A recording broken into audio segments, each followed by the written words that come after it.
We're living our truth now. Crystal, what? Krista who? Christadelphian? Did you say Christian Dolphin? So are you from Philadelphia?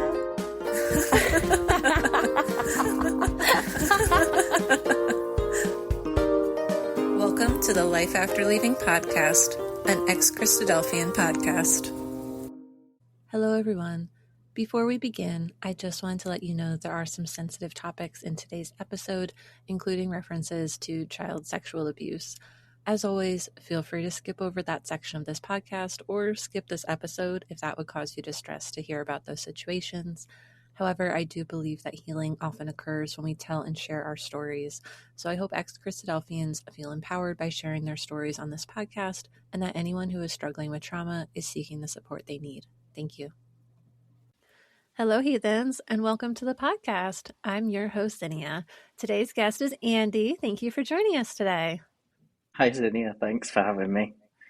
So today I'd like to hear your story of becoming an ex-Christadelphian. So today we're going to go through what your experience was like as a Christadelphian, what the process of leaving looked like for you, and where you're at now in life, and anything you'd want to share with people who may be going through a similar journey. So before we get started, could you first share what region of the world you're in and how long it's been since you left the Christadelphians? So I am in the UK. I'm in the Birmingham area, and it's been since about 2015 or so was the last kind of involvement with them. So, yeah. We left around the same time. Oh, really? Yeah. Just on different regions. Yes. Continents. Yes. So let's get started with your experience in the Christadelphians. Were you born into the group? Yeah, so I was born into the group, quite a large kind of family in itself. My grandparents on my dad's side were Christadelphian, and both my mum's parents as well were Christadelphian. Yeah. And then were you raised in the central faith or were you in another group? So I wasn't really sure until I started listening to some of these podcasts. So I was like, how nice. You weren't mired in conflict growing up? Yeah. So obviously because it's Birmingham area, it was more kind of the amended side. I didn't even realize anyone else existed until after I'd left. So I know it'd been mentioned, but I didn't realize what the actual thing was, whether it amended or unamended. All I knew was the BASF, and that was literally it. Never even thought about it past that, really. Yeah, you were really in a stronghold for them. Yes, absolutely. And then did people in your family have Bible names pretty much, or no? Yeah, I don't think there's a single one that isn't biblical, to be fair. Yeah. Classic. They kind of exhausted all the standard ones, Esau. Yeah. Not quite. More of the traditional, the Englishy ones. Yeah, more English, kind of Peter, mainstream. Paul, Mary. Yeah, that's pretty much the extent of it. Fair. So let's start talking about your childhood. Why don't you tell us a little bit about what that was like for you as a young Christadelphian? Sure. So I didn't really feel like I ever fitted in properly. It was always I felt like the odd one out. I didn't really have anyone else around my age at the time. So it was very much interacting with older kids and then also young adults, etc. So I didn't really get kind of much interaction as a child or anyone around my age, and so I never really felt like I properly belonged anywhere. But that's kind of story of my life anyway, because of being at school, etc. Me too. Yeah. Well, yeah, there wasn't really much else to it. So I don't know, I've always felt isolated and different, and so I've struggled in different ways, with Christadelphians, then also kind of younger life anyway. And I believe you moved around a lot with different ecclesias as well. Yeah, that was kind of the norm. As soon as someone kind of has a disagreement, you end up moving to the next closest one that isn't as bad. So yeah, we I mean, ended you up can just do that in Birmingham, I guess. There's so many. yeah. For a lot of people, that's not an option. No, I mean it's like I work within the area, and like I don't deliberately drive past one, but there are times where I can drive past three or four in one day, and it's just there Wow. like wow.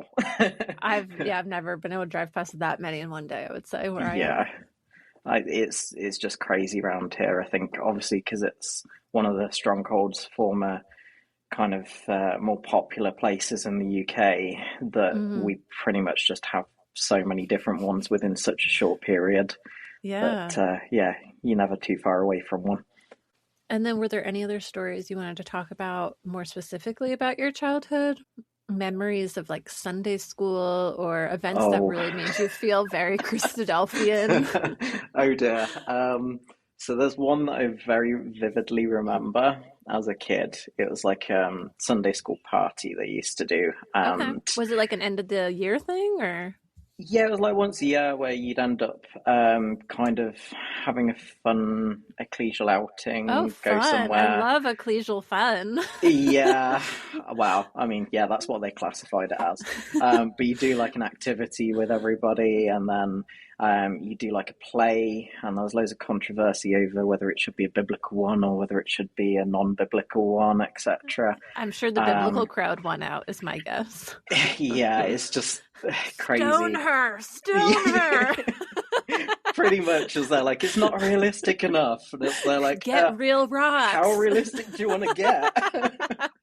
So no, it was a very interesting experience, but I vividly remember being like maybe five or six or something, and Hmm. we were doing one of the biblical scenes, I'm and picturing like the walls of Jericho coming down, something something, cute, for the yeah, kids. They're just, yeah, the it was little like, toddlers are just like, I don't know what's happening. I was told to yeah. walk in a circle.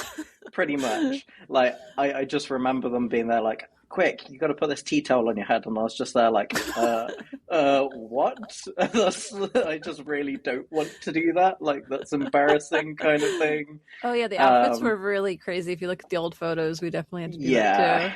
I just don't know how anyone pulled it off with a serious face. And so yeah, that was my like worst moment, is being on a stage with like complete stage fright and being this little kid and having to try and remember lines that someone's like casually trying to whisper into my ear.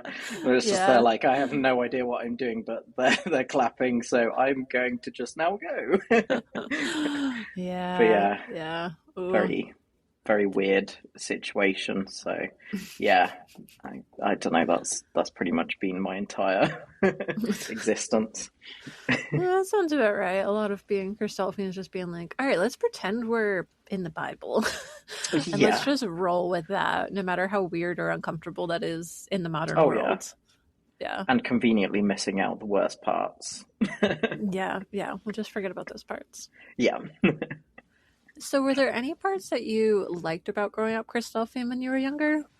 I guess I did quite like the community side of it. Like, I mean, as much as I say I was kind of more on my own Yeah. kind of Yeah. thing, it was like it was the only place that kind of people bothered to actually try and get to know you at times. Like the Hmm. older generation were always like wanting to interact with the kids, and so I kind of felt like I belonged, but also didn't at the same time. So I don't know. It was a very odd situation, but yeah, I kind of liked the fact, especially as I was an older child, like getting up and being able to go to different events in different areas, and you Yeah. can just turn up at someone's house and they're like happy to see you, and it's like, wow, this is weird.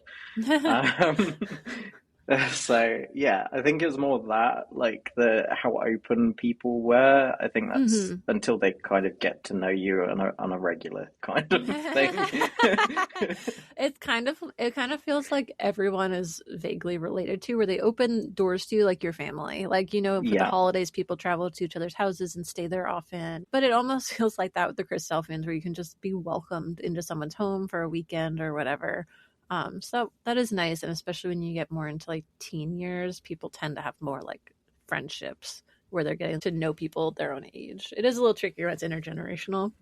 Definitely. And even like in the meeting, you can't go too deep either. Like they'll be like, oh, like how's school going? And you'll be like, oh, I'm taking these classes. It's going great. But like, they're not like, how have you been doing with that issue you've been struggling with? Like usually it doesn't get to that layer of like getting really close, I think, is the hard part. Definitely. I mean, the most I really felt it was when I went over to Canada, because I went to Manitoulin. Oh boy. I went to Manitoulin in 2013, as all the Brits pretty much do. But yeah, that was just really bizarre seeing the kind of difference and how open and nice everyone was around that kind of time. But I think that's just how they all are at that stage. It's they're like, okay, we're gonna have random people just turn up and we're gonna do pretty much everything with them, and yeah, that's it. It's strange being part of someone else's family pretty much for like a few days or something. Yeah, it's funny now as an adult to not have that happen. Whereas as a kid, like I would just wake up and be like, oh yeah, of course that random person's sleeping on the couch this morning. Like, why wouldn't they be? They were passing through and they needed a place to crash. Like, oh. Exactly. But then in adulthood, I'm like, where on earth would I put someone? We have a lot of dogs. Yeah. And I think we'd probably kind of be a bit afraid if you wake up and some randoms on your couch in the morning. Yeah, they'd be like, well, they called so-and-so in the family. I'm like, all right, well, I guess they told someone. Yeah. But that was the thing, it happened so regularly. I never even thought it was weird. So that's why it's funny now to think about it, where I'm like, that would be a little different. Absolutely. Yeah. Yeah. No, it's a bit strange trying to kind of track back to how you kind of understood things, and yeah, it's a bit weird. Yeah, I mean, it was nice. So definitely not saying that it wasn't nice. Yeah. They definitely treated people well who were visiting and needed a place, typically. Definitely. So do you want to share a little bit about some of the events and like Bible schools and places you went to, what kind of weekends, besides Manitoulin, because I know you just touched on that one. So over in Canada, your pilgrimage. The pilgrimage to Manitoulin. Yes, absolutely. I mean, we did a couple of Bible schools and kind of like the youth events, that kind of thing over here. But I kind of I didn't get to the stage of like late teen where I'd kind of go to all the events. So pretty much like Swanwick Bible School, and I know it's been mentioned before, but Hertfordshire Bible School as well, which was like supposed to be the kind of stricter version, etc., because that's where we went pretty much.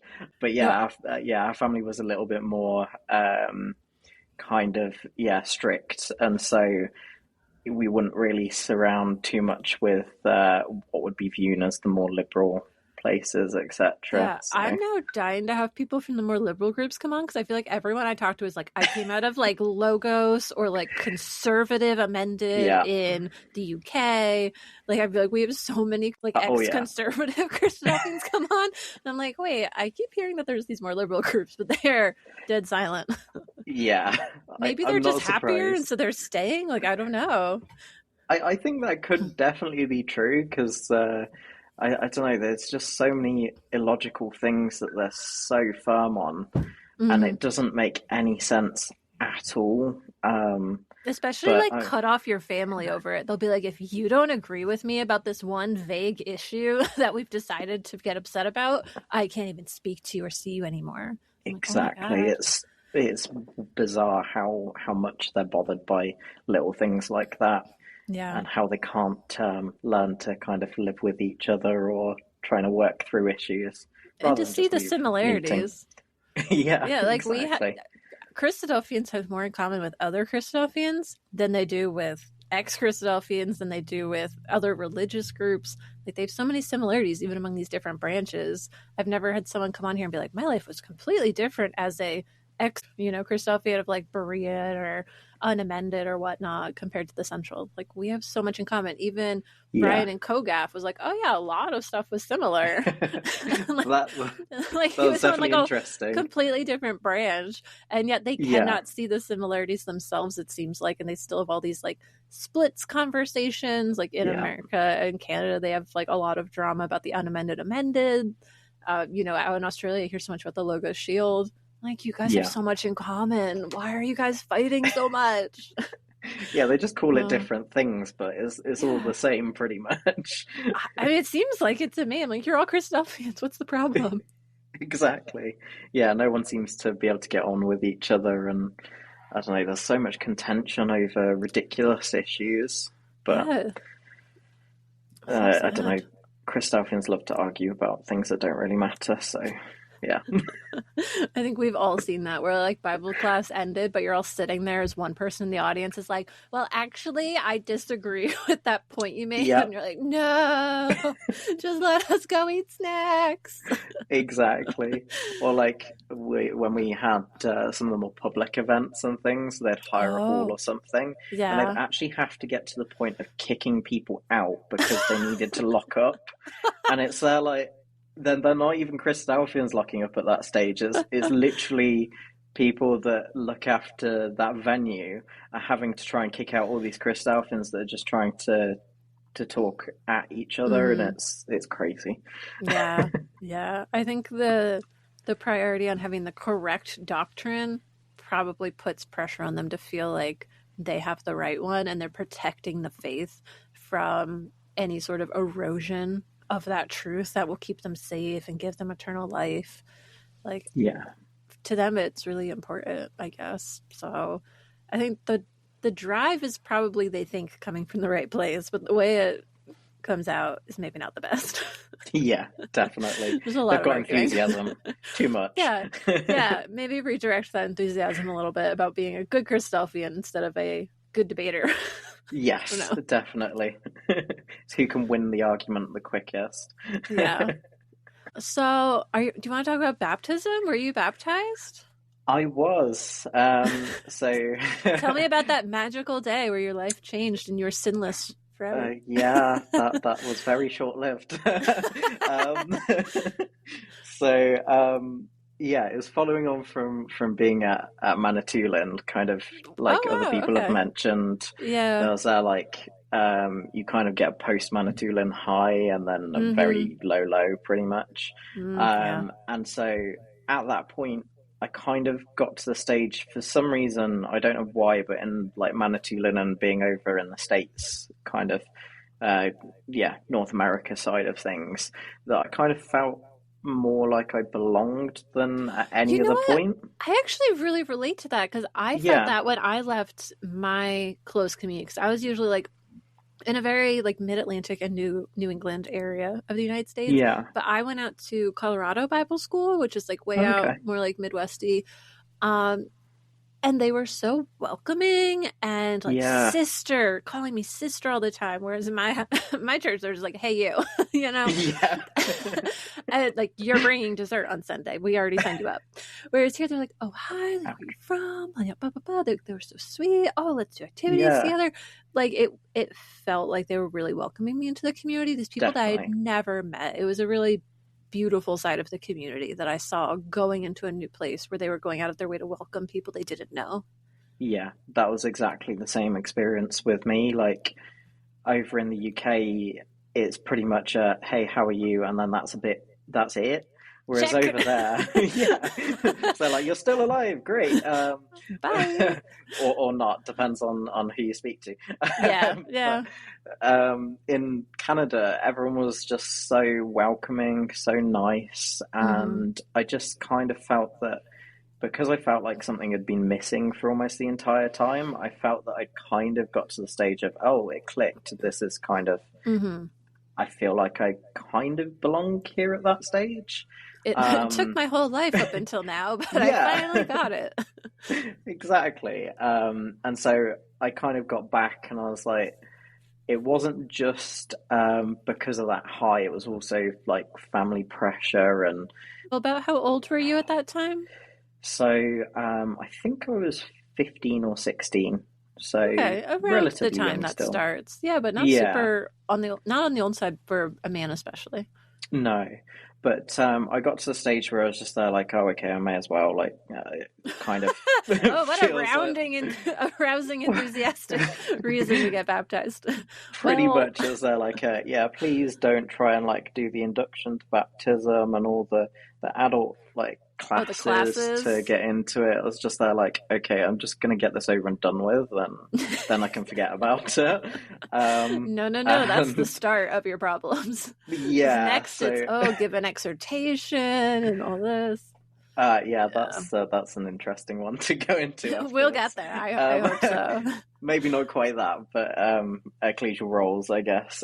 Yeah. So yeah, I kind of thought that finally I got to a stage of I kind of feel like it's acceptable. Like it just tipped me over the oh okay I probably should kind of levels, Okay. and so I went through kind of a couple of classes like I think it was two of the brethren or maybe one of the brethren at their house, Okay. and was going through everything. But at the same time, my brother decided to get baptized. Okay. So we had a joint baptism. Oh, I love the double baptism. Yeah, so we had a double dunk. The double dunk. Yeah, Double the fun.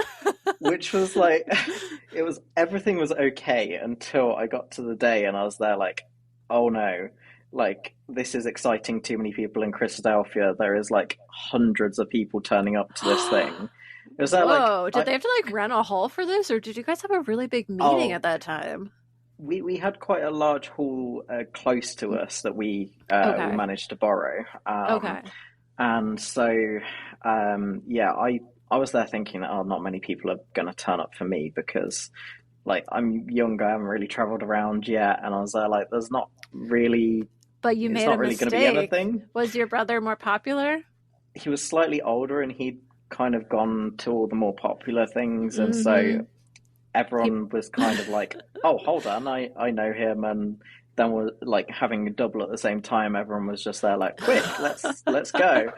And so I kind of got there and was like so close to backing out over it because it was just too much. Like I Wow. have stage fright. Yeah, you're like a bride getting cold feet on her wedding day. You're just like, oh Yeah. no, I'm the runaway bride now. Exactly. And so it was a really bizarre situation, but in a way, I'm quite happy that it did happen with my brother because it didn't feel quite as focused on one person. Yeah. It kind of felt a bit more like uh, less intense, I guess. Yeah, you could share the Um, spotlight. yeah, and so it wasn't too bad. So I kind of appreciated the fact that I had him kind of at that point, and so it made it a little bit easier overall. But Okay. yeah, that was not the best of experiences, but And then did they have like a tub above ground that they just like wheeled out? Or did they have like a fancy one where it's like underground, you just pop the lid off? Like, how did they set it up? Do you so remember? yeah, so that one's actually got it built under the stage. So Nice. you Fancy. lift off like I don't know 3 1 meter panels, and then Okay. you've got the bath there. And yeah, apparently it takes forever to fill it, etc. I I didn't even believe that. think of the Yeah. logistics. Yeah. And so you were like way up front, like up on the stage then, like on this Yeah, baptismal tub. Okay. Interesting. yeah. So it was I don't know, it was interesting, but yeah, a bit odd with like 200-300 people watching me get dunked. That is way more than came to my baptism. My baptism was mostly Yeah, just my ecclesia. I don't even remember people traveling a lot for baptisms. Like I didn't even really think yeah, about it. So like I just had like the people I hung out with at meeting were yeah. in the front row, but like I don't remember people traveling from like other states and stuff to come. But I Uh, guess in some areas, especially if it's more convenient, that happened more. yeah. Well, I mean, we're quite popular dense with being in Birmingham, so there's Yeah. so many people, and then It's just anyone one that's more thing actually to bothered. do. Exactly. And I mean, not many people here like I know over there it's different with long distance driving. Like people drive like days and like over state lines, 13 hours to a different country. Yes, done just, that. Yeah, crazy. Whereas here, like pretty much if you've got someone within an hour, then it's almost certain that they'll probably come. But past that, it's not really kind of anything that anyone bothers. We would do like a 7-hour trip every couple months, I would say. Ouch. And that's just each way, 7 hours. Ooh, yeah, that's not fun. There's a lot of travel time. I'd get very bored in a car during that. Yeah, it's so funny. If you guys in the UK need a road trip partner, hit up an American, Christadelphian. We're ready to drive. Definitely. I mean, for my work now, I travel the UK a lot, so I'm probably comparable now to a lot of the journeys that you do. But so I've done like 12, 14 hours in a day. Wow, that's a lot. Yeah, it's not that common, but it's something that I'm not really that bothered if I have to do. Yeah. But everyone that sees anything more than a half an hour trip, they're usually like, Wow, such a different world. So why don't you tell me about how things changed after your baptism? Any other roles you took on? You can also talk about if you felt any different, which usually I feel like most people it's kind of a bit underwhelming coming out from the tub. I mean, the kind of like the only kind of highlight at that stage was being able to kind of participate on a Sunday and like bread and wine, but then they used the most like horrific tasting wine ever, and it's they're like, oh, okay, I kind of regret regret that now. Well, I also didn't realize that, at least at my meeting, they would open the wine and then reuse the same bottle for like months and months. So it was getting more and more vinegary every time you opened it because it was just this really old bottle of wine that had been sounds amazing and once I became over 21 and like learned about our drinking age, for anyone who doesn't know, for America, and learned about like how wine changes after you open it, I was like, oh, that was probably part of the problem with the bad tasting wine. No one here drinks, I guess, to be like, let's pour that out, let's open a new bottle. Absolutely. I mean, we don't have to generally put up with that. It's usually a case of they've just picked the bottom shelf wine or something like that. But I think we're quite fortunate with the one I ended up in. They ended up kind of specially ordering it and getting quite a nice one at one stage. But yeah, fancy. I think some were a bit more interested in that kind of thing than others. Yeah. And even while we're talking about baptisms and stuff, even this week, I was thinking about similarities between some of our ex-Christadelphian experiences and other religions. And I was listening to an ex-Mormon, and she was talking about how their big transition, like ours, you go from being like a kid to being like a full adult member of the meeting by going through baptism. For the Mormons, it was like going into the temple and taking part of like these rituals.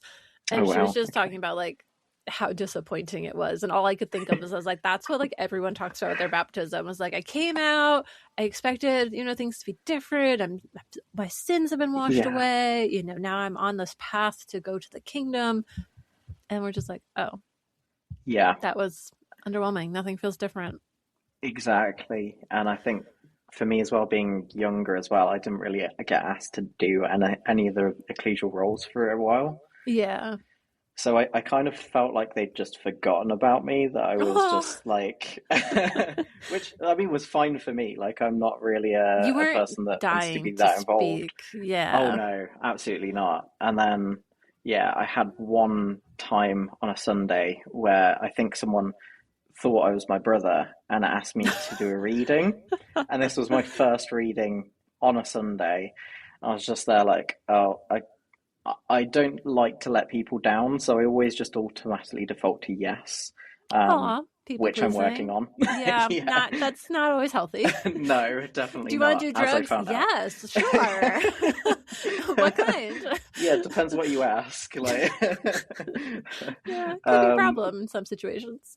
Definitely, and that was like the most horrific experience I had. Son of Zephaniah, and they went and counted 15 shekels.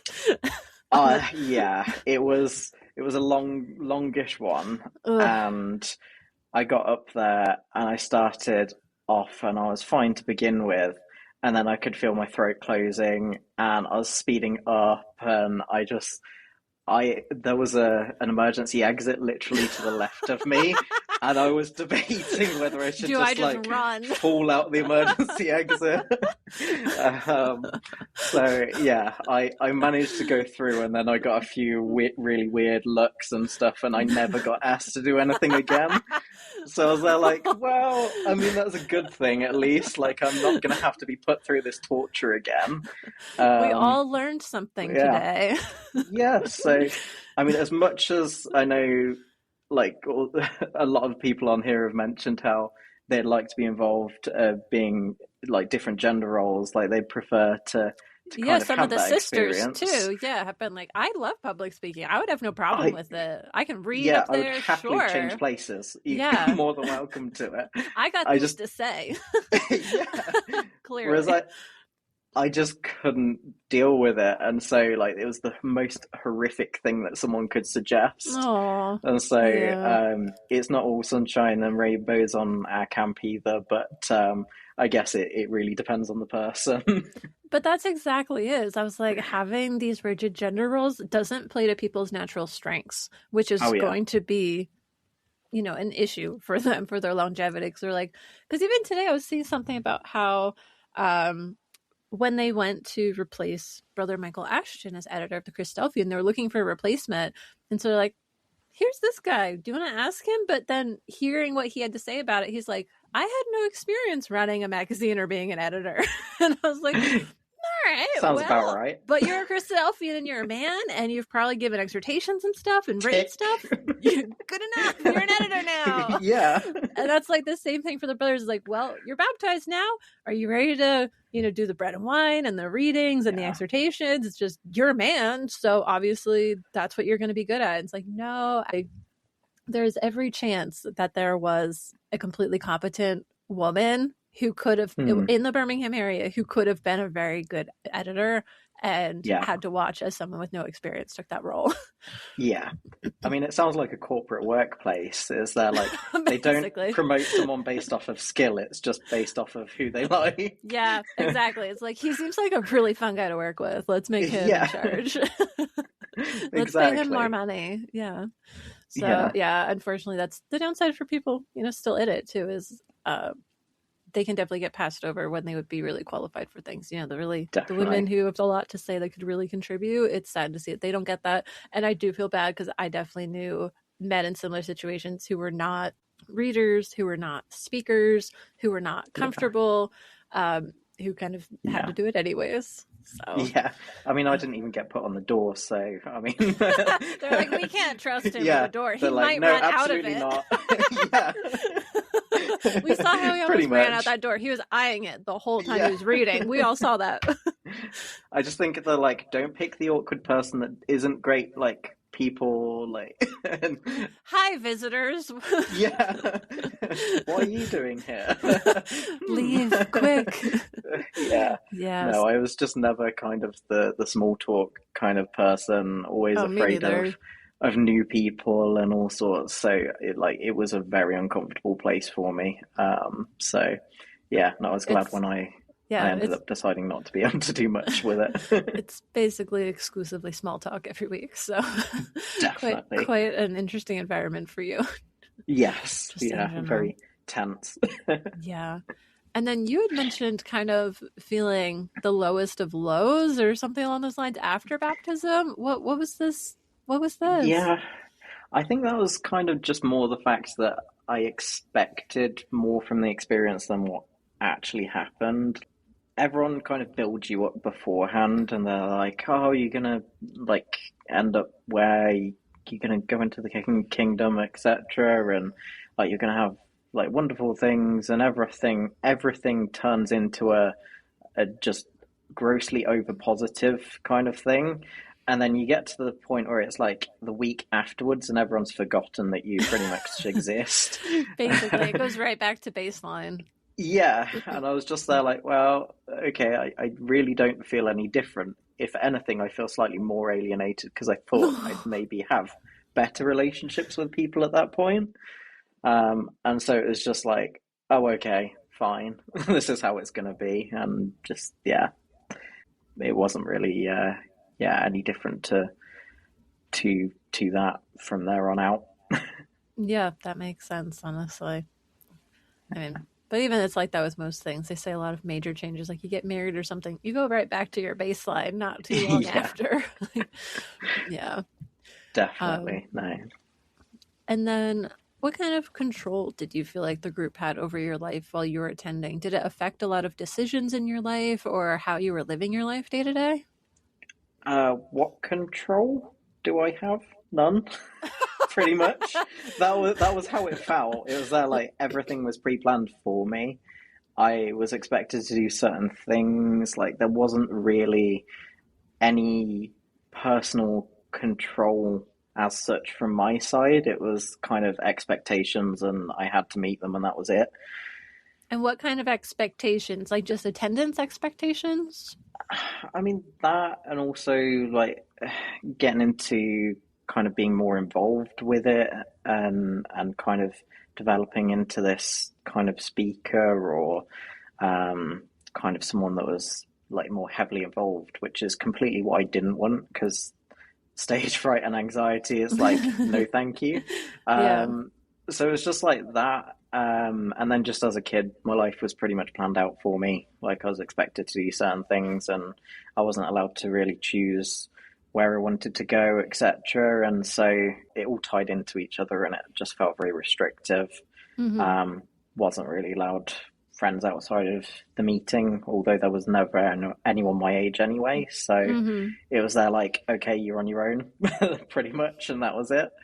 So yeah, it just felt very lonely, and just very boring existence, pretty much. Oh, I definitely relate on a number of notes with that too. Definitely you weren't alone in feeling those sorts of things growing up in the Christadelphians and going through that. And even one of the things I heard recently was in Japan, apparently they were trying to say and like pass legislation that preventing children from socializing would be kind of outlawed if it was on the basis of religion, where it's like, our kid has to stay spiritually pure. They can't play with your little heathen child, because they're saying that was negative for a child's development. How do you feel about that? Do you agree? Completely agree. Because I feel like that's kind of something that we and others have experienced, where it was like they would rather you be alone and not be developing skills of interacting and having friendships, and learn to emotionally regulate and interact and have conflict resolution with someone your own age. Like all of those skills that you need to learn, but you don't have people your own age to navigate that with and learn it with. Definitely. I mean, that kind of hits quite deep with me, because that's pretty much exactly how I feel. I feel that now I've left, I'm just starting to develop some of that. And even though I'm not exactly like one of the particularly young ones that has left, obviously, compared to some of the others that have come on, I am obviously younger, but it's still been like 10, 11 years, and I've still not got to a stage of where I feel that I've really fully moved on or developed certain things. I'm still struggling. I still always find it difficult speaking to, especially like men in a position of power, or so-called. Like, I've always struggled with bosses and things like that. I end up getting like anxiety and struggle to speak to them, and struggle to like articulate my thoughts and feelings, or just even like my existence in front of them. So it's something that I'm still trying to kind of work on. But yeah, I found all of that awkward, because I've just not really had the experiences that I think a lot of people my age have already gone through, sort of in a very early stages. So yeah, it's been difficult.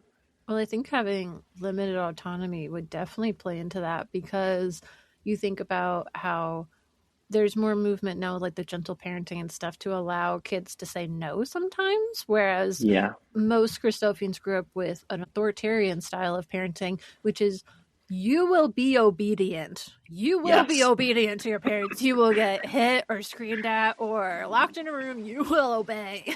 We will break you. Exactly.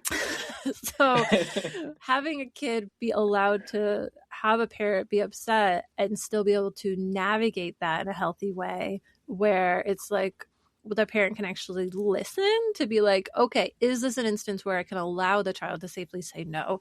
Where it's like, okay, I'm not hungry for dinner. Fine. I'm not going to force you to eat every single vegetable off your plate, but I'm not making anything new until breakfast. This is your choice. Okay. Okay. Then it's not ideal, but an authoritarian parent would be like, no, you are doing this absolutely.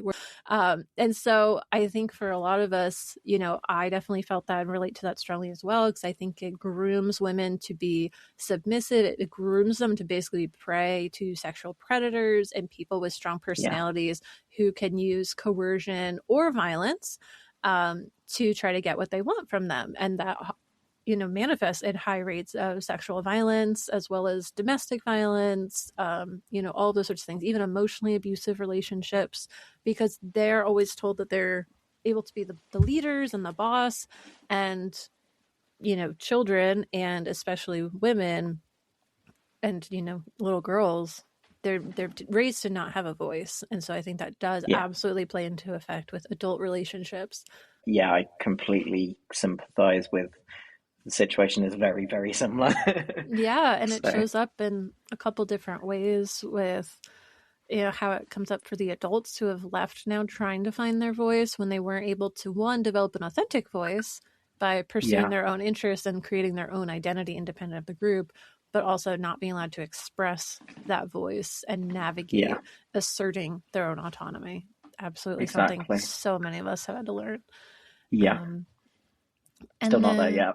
That's okay. That's okay. Yeah, working towards it. That's one of the things they say healing happens in relationships. So you just keep practicing with people in your life and just finding situations, and over time you can build it like a muscle. It can change, but it's going to take time. It's going to take people who are okay with that. Absolutely. Who are a safe place to practice that, Yeah, definitely. Don't work for an authoritarian boss, maybe, because that might be triggering. Any other stories that you wanted to talk about from being a Christadelphian before we get into like reasons why you left and whatever started you on leaving? I don't really think so. So let's move into what led to you leaving the Christadelphians. So looking back now, what would you say was what first started you on the road to leaving the group? So my situation is a bit unique where I never actually truly believed. So I kind of had the expectations, I followed through, and then kind of struggled with some of the circumstances and ended up distancing kind of that way. So so I had some pretty horrific experiences in my childhood. I had sexual abuse while I was a child outside of the Christadelphians. But that was exacerbated by being a Christadelphian. How so, if I can ask? Yeah, sure. So I feel that like not a lot is talked about in the Christadelphians. There's not really much education. About the outside world? The outside world's evil. Why would we do that? No. Well, yeah, there's that as well. But it's that like, I can't speak for every Christadelphian family, but we were excluded from basics like sex education. Nothing like that was really talked about. We were always too young, and it would come up when it comes up, kind of thing. That's common. Yeah, I think. Which I've noticed as a pattern with Christadelphians. But had I been more aware of what it was at the age I was, the terminology to express it to an adult, like, hey, he is touching, or she was touching this body part, this is happening, and I recognize that this is inappropriate because you taught me to say something if this happens. Exactly. Yeah. Whereas when I realized what had happened, I was then afraid that I would end up kind of one, not being listened to anyway, because I was a child, and most of the time I said anything, it was like the disregarded. adults don't listen. Yeah, exactly. They're like, you're just stop a being kid. stupid, Shut up. like carry on. Yeah, exactly. Go entertain yourself. The adults are busy. Yeah. And then the other thing was like, I over here was like huge thing about sex before marriage is like wrong, etc., which I think is common everywhere, but in conservative religions, yeah, absolutely. Yeah, I mean that was really, really drilled down into me. So when I found out what it actually was and what was happening, I wasn't comfortable anyway. Like it wasn't something that I wanted to happen anyway. Obviously, but I of didn't. course. Yeah, I didn't really feel like I could say anything to anyone. And then when I found out what it was, it made me feel even worse. It sounds like there's like two layers of shame there. The shame of being a kid who's embarrassed that this happened and you feel icky about it. And then on the second top of it is learning that there's a morality tied to what happened to you. Yeah. And now, even though you were the victim, they don't care about that nuance. They don't explain or navigate that nuance of like sex before marriage is wrong, but rape is also wrong. Yeah, like exactly. they don't add that little qualifier there of like, it's okay to speak up about this if this happens. Yeah. Like that is bad. And I feel that as well, because they're so close to trying to isolate you from the world's problems, they don't show or go into any explanation of what could happen and how to protect yourself from it. Yeah. And so I felt very alone, very isolated. And then, unfortunately, with this situation, it was also kind of an adult was aware of it, but didn't do anything. And I didn't feel that I could actually go to them and kind of ask for help or anyone else, because I knew that it would probably get back to my parents. And so I was deathly afraid that this was going to end up kind of being the beginning of my end, pretty much. Well, yeah, if you don't have a mature adult that you can trust to stay calm and think about prioritizing your emotional and physical well-being, then that's tough. But that's one of the things, I've heard about that can be really lead to high-risk kids is not having a safe adult in your life. And I think for a lot of us, we had that because for a lot of us who grew up with both sides of the family, of like parents and grandparents and stuff, all in the Christadelphians, pretty much every adult in your life has the same exact wiring, where they all have the same belief system. They kind of are all on the same page in the same ecclesias, believing the same thing, growing up hearing the same thing, teaching the same thing. So it's not like you can be like, oh, well, if I go to so-and-so, they'll probably help me. It's kind of like every adult is the same. And if they all believe this conservative fundamentalist beliefs, then you don't end up with a safe adult that you can talk to. It's really sad to keep hearing this happen, where as much as they like to believe that they're good in the sense of being religious and like good in the eyes of God, when it comes to practicality of how that comes out for the safety of kids, we're often not seeing that they are a good adult and one of those safe and trustworthy adults that kids can go to report things like this. Like, illegal behaviors, and to know that someone would take action, especially if at least one adult knew or you suspected they knew and they weren't saying anything and helping you. That's already going to erode your trust in the adults so hard, because like, well, they weren't going to do anything, so why would anyone else do anything? And if you already have authoritarian parents, whatever they say is going to go, and it's often not going to go in your favor if they already don't listen to you and try to work with you to have resolutions for different things. Yeah. And I mean, I'm not necessarily like, now I realize that I could have potentially done something, but it's now realizing that I really shouldn't have had to have kind of found the right way. I should have just been able to have it dealt with. But as a kid, I was so young that I just didn't really know, wasn't able to tell anyone. Oh, you don't have to say that twice to me. I was the same thing. I didn't report a lot of things that happened to me for years. Like, why didn't you come forward earlier? And it's like, what do you mean? It's not like they taught me what to do. Like, I wasn't even supposed to talk to the police. What are you talking about? They were evil. Exactly. And I think that's part of the problem, is they don't teach you. The side of stay clear of like the court system and the legal system. A little suspicious now. Yeah. But I didn't know how it worked. Exactly, but I think it's like a huge failing everywhere, really, Yeah. because it's not just the Christadelphians that are like bad like this. Schools are horrendous. They don't actually protect people. Institutions and stuff, they're only interested in protecting themselves. Like with some of the issues I had at work, I went to HR and they're only Mm, interested in making sure that you yeah. can't take them to court. HR protects the company. Yeah.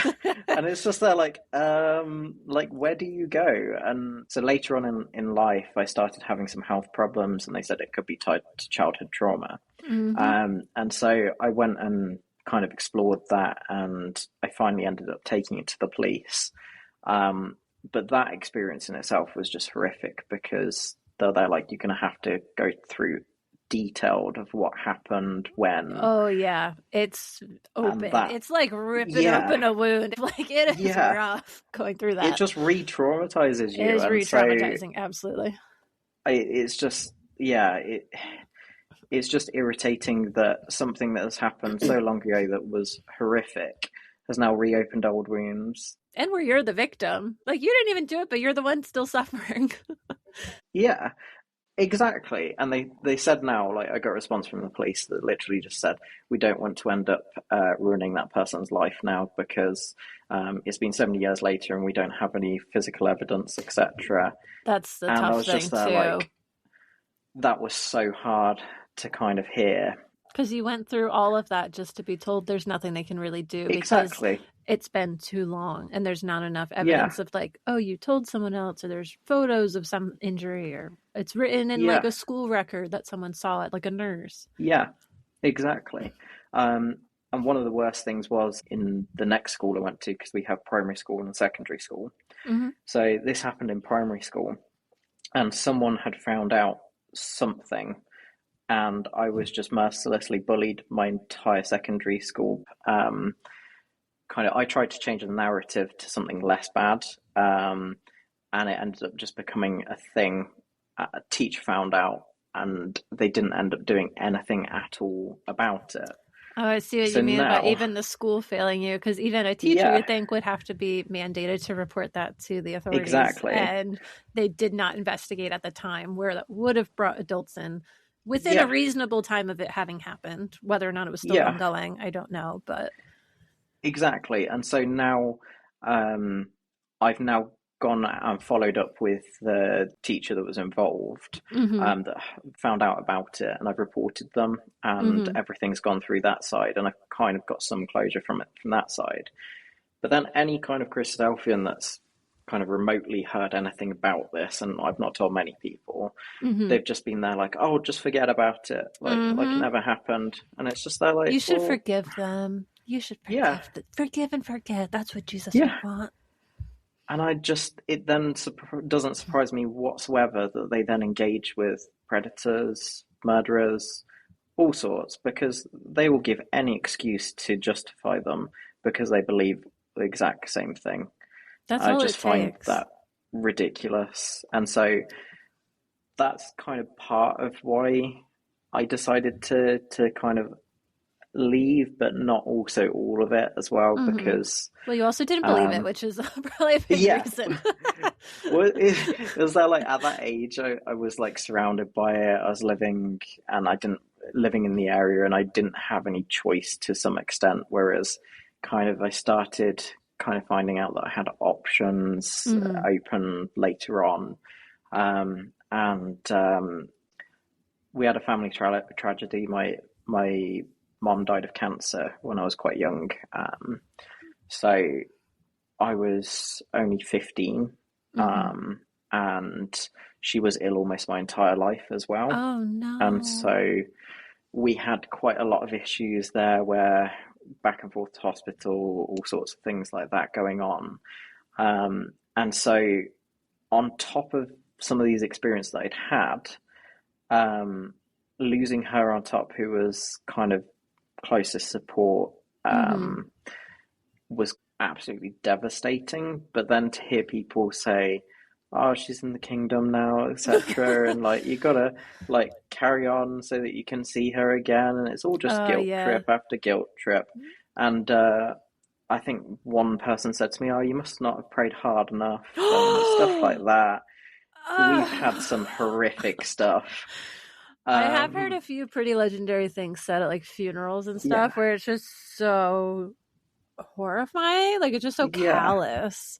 Exactly. And they really don't realize, I think also because some of the stuff they hear so much, it's so standard fare for them to always be talking about the kingdom and always be like, oh, they're just asleep in the Lord. Exactly. But then when you actually talk to people about it and hear it, I'm like, oh my God, that's like, I would never say anything like that if someone I knew lost, a loved one. Yeah. And I mean, a lot of people have said as well that people have kind of judged them for leaving, so it must not have been hard. Well, going through that and trying everything you can, like I although I didn't really believe as such, and that is just the conclusion I've come to at the end of it. Like, don't get me wrong, I did try and integrate to the point where I was doing what I felt everything that I could do at that stage to try and kind of change what would happen, kind of thing. Like ultimately there was no point or anything like that. It was just people giving false hope, and I just feel that it was a bit wasted with the fact that I could have probably enjoyed some of the time that I had instead, and things like that. So kind of I've come to the conclusion that I never really believed, although I did try to integrate as much as I physically could do due to the expectations and everything. But ultimately, everything that's happened has kind of put me on the path of, well, if the closest person to me at that stage, because I was so young, if they're taken and I've not been protected as a child, and I then also don't really have the relationships and stuff, what is there really for me? Like, what am I getting out of this religion? Yeah. And even then, like what is taught in the Bible, how people are supposed to be just like welcoming and loving, etc. I didn't feel any of that whatsoever, and it kind of just got to the stage whereas they're like, a lot of people are not really actually following through with whatever they're saying, and so as they're like, well, if they don't believe what they're believing in and are not acting the way that they're saying they should be, especially being on the platform. Act like Christ. Yeah. What would Jesus do? Like, well, I mean, I can't really see any point being here. And so, yeah, as soon as I could do, I left, yeah. So the hope of eternal life didn't keep you hooked? You didn't want to spend eternity in a Christadelphian ecclesia? Yeah, no, thank you. I think I'd end up getting quite depressed quite quickly. It's like a meeting that never ends. Why wouldn't you want that? Yeah, I can just like listening to them singing hymns is enough. You don't even need to sleep anymore. Yeah, it's just so depressing, so monotone, and it's just there like, no, thank you. Yeah, I'd much rather just have the rest of my life and then have it done, and like not be worried about living with people that I didn't really have a connection with for all of eternity. Yeah. So yeah, it's not on my bucket list. Well, a bucket list replies kicking the bucket. Well, yeah. You get to refill the bucket forever.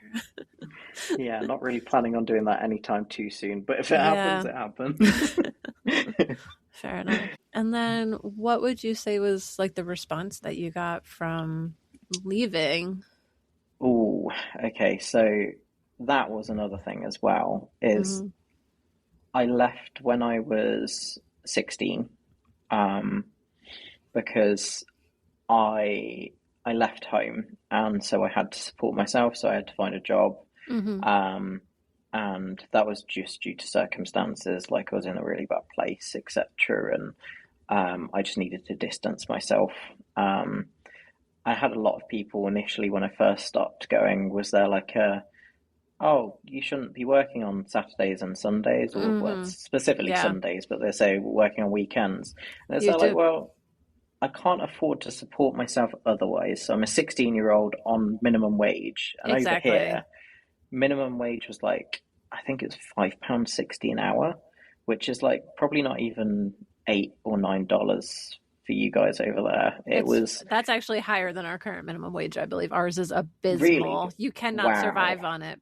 You cannot, No. and they've done studies that you cannot afford to have the housing that we have available at the high cost with the low minimum wage. You can't. And I mean, it was the difference of being able to eat or not eat by working on the weekends. Mm-hmm. And so I kind of mentioned that, and there was just literally no response. It was just oh no, you shouldn't be doing that kind of thing. I was there like, well, I mean, what's the alternative? They cannot see nuance. It's black and white. They were told to tell people you can't do that. I heard the same line growing up. You should never take a job that makes you work on Sundays and takes you away from the ecclesia. I heard it. And so I believe that people would repeat it, but you have to be able to access your critical thinking to say, oh, there's nuance here. Or if anything, offer help. Be like, hey, I will pay what you make at that shift so that you can take the day, come to me, I'll pick you up, I will help you out because I'm hearing that you're in need and this is important and there's ways to help. But that's sad that it was silenced. Well, that's as well, like, they're supposed to be giving and like they're supposed to be generous and what was the point etc. of And I never giving money to the church to never get it back when you're in need as a member of that church? I mean, not that I actually would want them to have done that, but it just... But that's kind of what churches do, is help the needy. That's part of why they're tax exempt, is more my point. Even if individually a church isn't thrilled about it, that's kind of their point. Exactly. So it was just really bizarre to hear that. But then as I kind of left, I'd left for a couple of years, I ended up starting to have some health problems that I realized I found out, but they were genetic. So I found out later. And so I started getting quite ill. I had a couple of motorbike accidents as well that didn't help. And so I had a couple of situations where I just was not very well at all. And I got told that it was punishment for me leaving pretty much from one or two people. Yeah, prosperity gospel. God will only bless you with money and health if you come and believe and give to the Lord. Yeah. So that was really frustrating. Yeah, it's not helpful when someone's struggling and in pain. No. It's punishment from God. Yeah. And so it was like at that point, just judgment. I spoke to one of my other brothers and he was there like, oh, hey, have you not like sent in your letter of resignations? I was there like, oh, people do that? I was there like, I have to opt out. You need to hit unsubscribe. Yeah.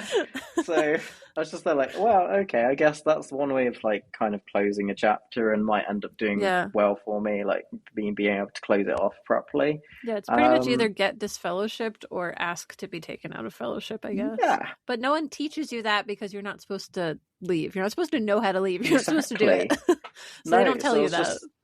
I was just there, like, putting this really weird letter together. I was there thinking, like... Please, can I stop attending like church? I'm leaving a job. Like, here's my 2 weeks notice. Yeah.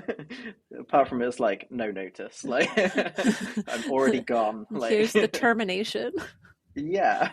So it was, I don't know, it was really weird, but good experience, the fact having some finality in the kind of situation and asserting your autonomy a little, like I'm making a decision for myself. But I mean, for me it was more so just the fact there was so many traumatic events in such a short period of time, and really I could see through what was going on quite easily, to the point where it's just there like, no, I don't want to be involved in this. And so it's, I don't know, I'm still kind of in the region of being close to it. I'm not completely distanced, but I'm hoping shortly that I might be able to end up being able to distance myself even further.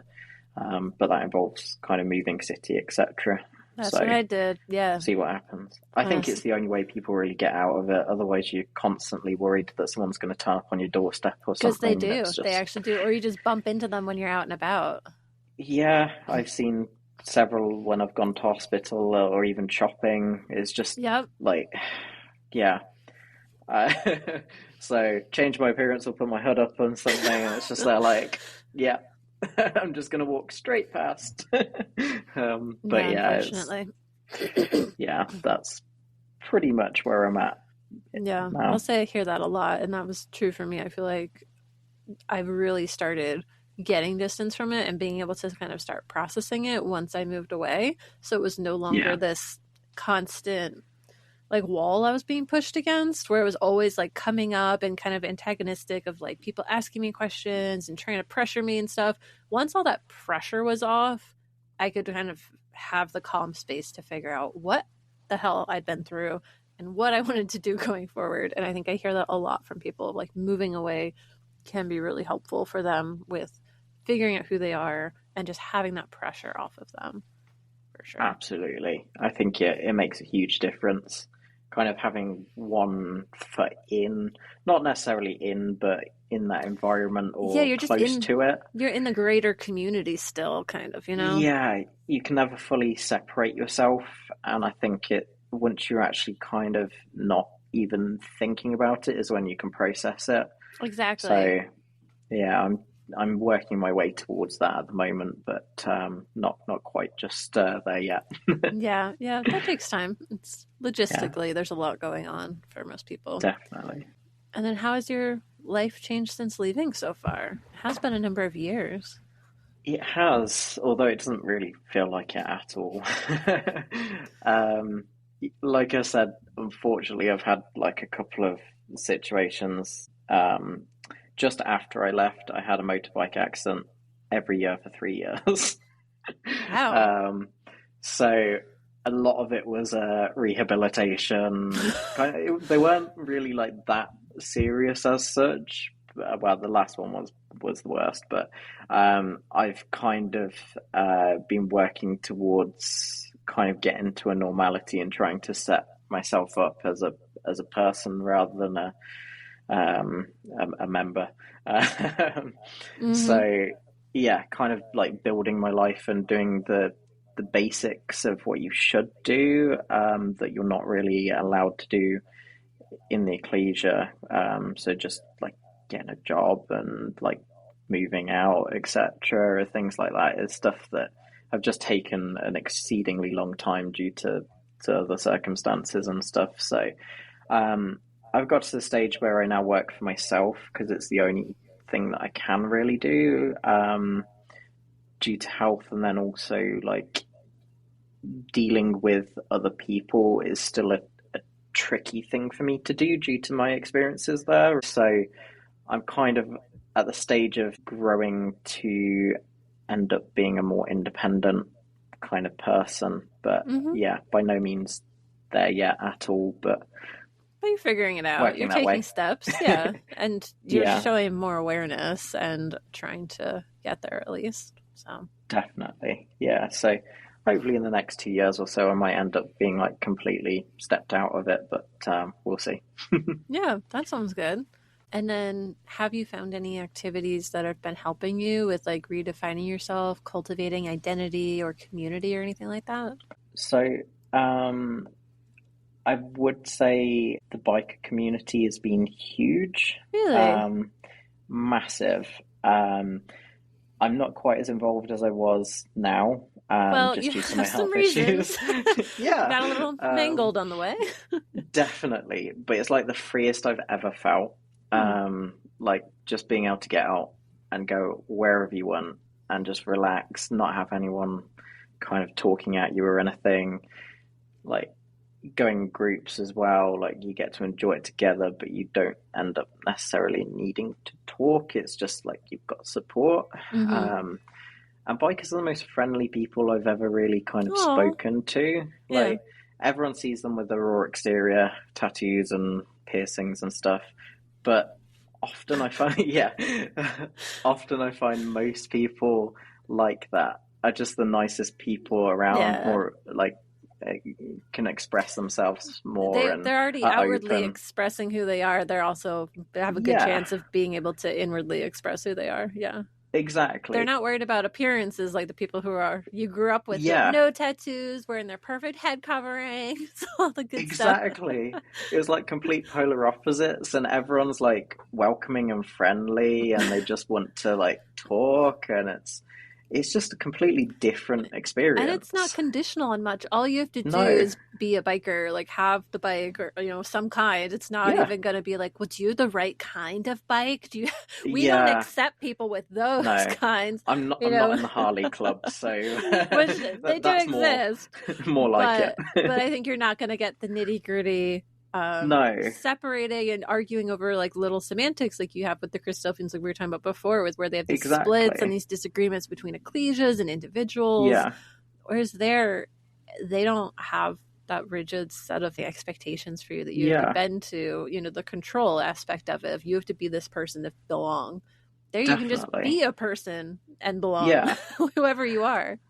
Exactly, and the other part of it is like if you're out on a group ride or something, they're structured in a way that they're trying to keep everyone safe, like they're caring about each other in there. And so there are times where it's just, I don't know, it feels nice that someone's actually looking out for you, and you don't generally see that in many other areas. Like there are still people that care, but in that situation where your life is kind of in danger because you're on two wheels and you've got a bit of leather between your skin and the floor, it's like everyone's a bit more kind of active and open, and so it's just, I don't know, quite a nice experience, and you can always go to any of them and ask for help. And like the nicest people I've ever met are outside of Christadelphia.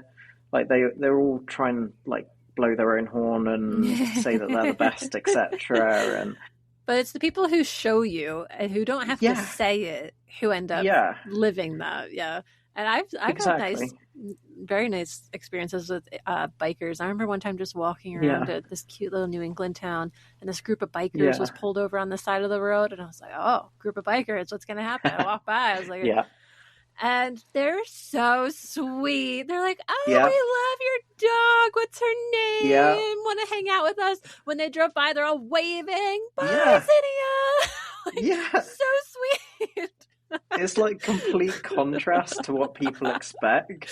They're all there in their leather and their bikes, and they were the sweetest. I was like, I hope I see you again. Bye, guys. Be safe. It's just like an experience that not many people kind of understand, but those that do, like, it's great. So I loved the freedom of that, being able to go anywhere and not needing to kind of live up to any expectations, kind of visit everywhere, and then just form connections fairly quickly as well. Like that felt almost like the Christadelphians, where you can go to their houses, etc. It's there was almost that same kind of pattern of like you can just go anywhere and meet people and they'll be like friendly kind of thing. So I guess that's kind of my only thing at this stage. That actually sounds really pretty ideal for you, because it sounds like for most of the meetups, all you have to do is show up and then you're riding by yourself, but you're in the group, so you don't have to talk to anyone the whole time, but you still spend time with people just doing an activity that doesn't require talking. Kind of, I mean, we also used to have headsets, intercoms, so we could talk to each other while riding, but most of the time all you hear is like just air, so it's generally at lower speeds that people are talking. But just seeing people have fun and just relax and be themselves, like I didn't really see that any other place. Like if you pull up behind a biker and they're there dancing away at the traffic lights and things, it's just I've seen that. They're grooving. It's just, I don't know, it's a feeling you don't get anywhere else, really. It's a freedom that is amazing. I will also say, from having been on a motorcycle a number of times, although not ever owning one, the one time when I chose not to attend some family events, so I wasn't attending a Thanksgiving, I was actually out on the back of a motorcycle, and I had a great time that holiday. We were going pretty quick. Everyone was off the road because it was a holiday. I was like, woo! Sounds ideal. There was no turkey to be had, but it was a lot of fun that day. But one thing that always strikes me being there is how open it feels, because obviously I grew up with all these road trips, with always being in a car, but you don't even realize, and maybe this is a good analysis with the Christadelphians as well, you don't realize what you're in, like this little igloo you're in, where you can see out, you can roll the windows down, but you're still in this little box. Whereas being on the motorcycle, you feel like you're a part of the landscape. Like you are really seeing everything and deeply in tuned, obviously, for your own safety as well. Yeah. But it was a really cool experience to see the world so differently and to feel a level of connection with it, as well as with everyone else on the roads, that you can be safe. You know, I remember like waving to people on the other bikes, you know, do the little signals. It's like, hi. Yeah. And like the little kids as well, just like waving or wanting to sit on your bike, and it's just they're like, this is actually like really nice. Like, and you wouldn't have that experience. Yeah, if you were in the car, never. You wouldn't have any of those. Unless maybe you're a Jeep person. The Jeep people are pretty friendly with each other. Well, I always imagine it's probably the same experience as a dog putting their head out the window. It's like their equivalent. Basically, and that's my dog. She loves the head out the window. It is like, even today with how frigid it is outside in February over here in the US, if I take her anywhere, I have to put like the heated seats on, heat blasting at me because the window's down in the back every time. Not surprised. Yeah, she probably got icicles out her nose, but she doesn't care. She's happy. That's great. No, mine's afraid of the car, so. No, mine loves adventure. She's just runs to the car, window down, happy as a clam. That's awesome. Yeah. Well, that was fun. You're the first one to talk about, be like, oh, join a motorcycle gang when you leave. Yeah, like Hell's Angels. No. Maybe not that one, but make your own. Be like the bikers that you see that come up on the news every once in a while where they like bring a kid that was bullied to school and intimidate the bullies. Be that kind of motorcycle gang who's like a force for good. People would be surprised at how little there is actually like crime in the motorcycle community. Is just compared because to they've churches? Seen it. Wow, yeah. I would honestly much rather be around that than a church. But yeah, no. I mean, we've gone through. You know that I had a UK guest on who talked all about crime. And there's a lot in the UK. Even, oh yes. So yep. Yeah, you can say that again. Unfortunately. Yes. Yeah. And now we're even hearing from you about more on a personal level of illegal things that were happening. Yeah. Which we do know is out there, but again, you don't know until someone speaks up about it. No, and that's why I kind of try and be a bit more open about it, because change can't happen unless people know that it does happen. If people think that it's something that's happened in the past, then or it doesn't happen here, of course. Yeah, exactly. And I think you hear of these historic stuff on the news, and people are there like, oh, that's because it was ages ago. They don't realize what's going on. Like, I mean, the Epstein files have just been released, etc. Like, it's going on a lot more than people actually realize, and I think it's kind of important to highlight that so that people can protect themselves and protect their family from things like that. So. And that's actually such an interesting comparison, just in the sense of conversations around the Epstein files in particular revolve a lot around money and power. Who has that and is able to use that to bury things or to have access to different situations. So even when you look at the Christadelphian community, it's worth asking, is there a strong power imbalance that would lend itself to creating situations where there are people who are afraid to speak up or who won't be believed?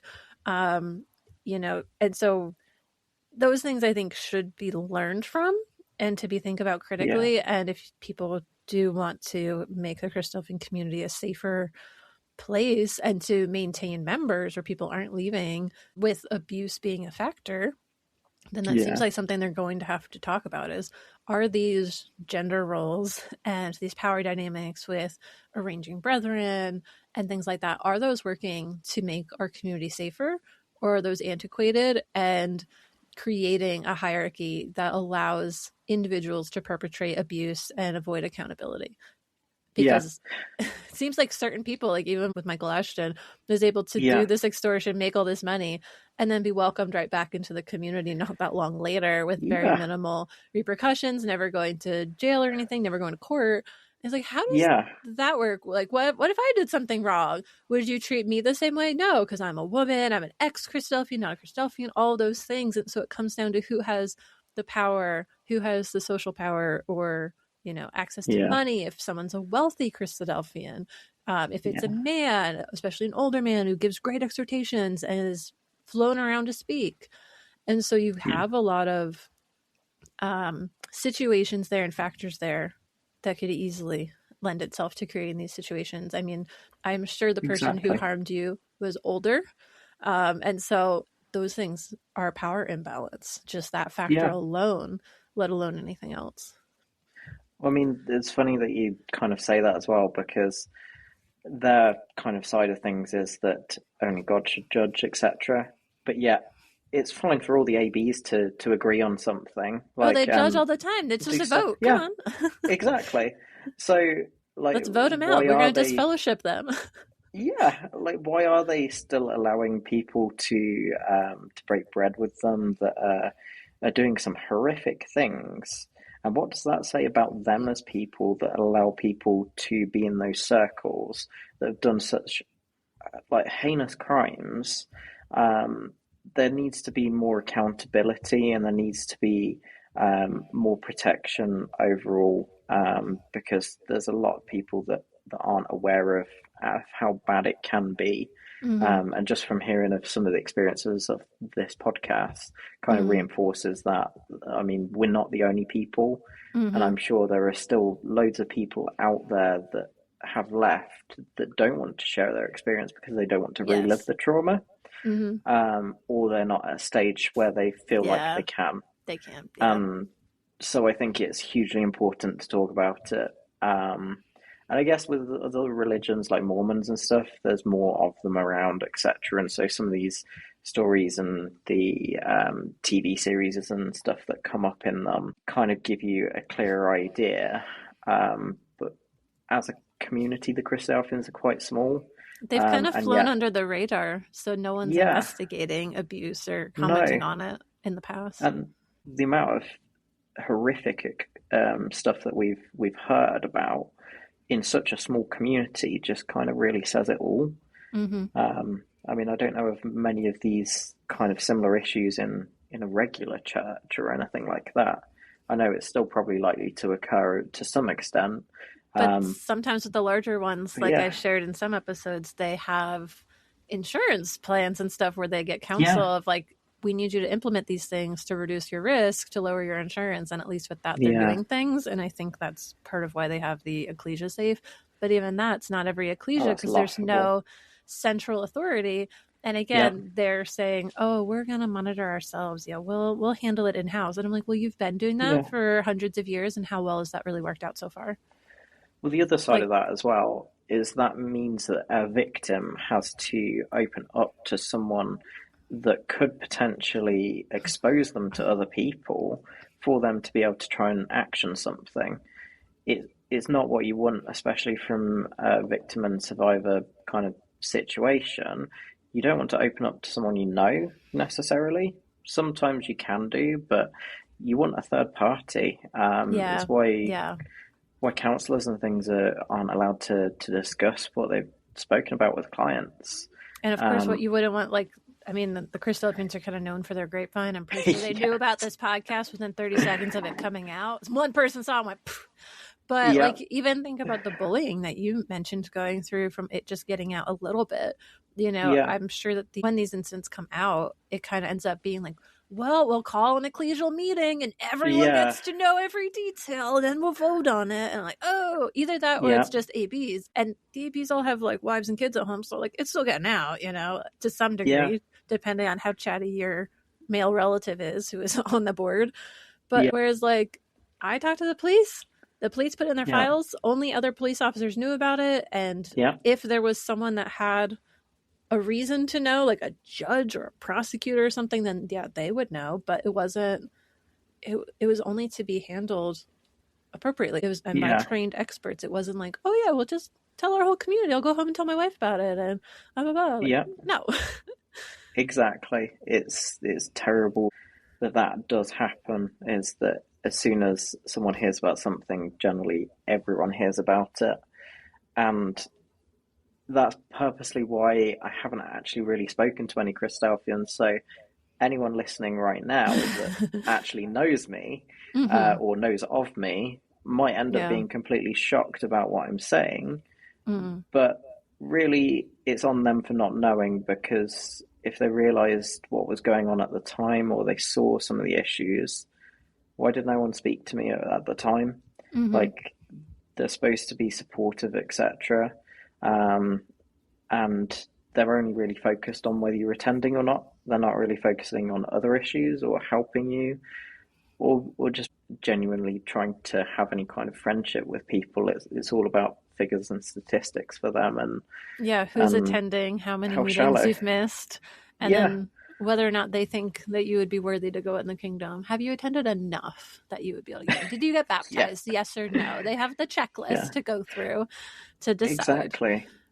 But I think they kind of missed the point, like by only focusing on those metrics. They miss the humanity of a lot of things, and I feel like that comes through a lot with so many of these stories, both in helping people have healthy, safe, loving experiences with other people in these communities. There's so much pain and tragedy in so many of these stories, to be quite honest. And then the most important key thing for them to focus on is whether you're wearing a normal tie or a skinny tie, or a scarf or a lace head covering. Oh, those are the important matters, Andy. Or wearing I don't know whether it's over in America, but have you got the brand Jack Wills?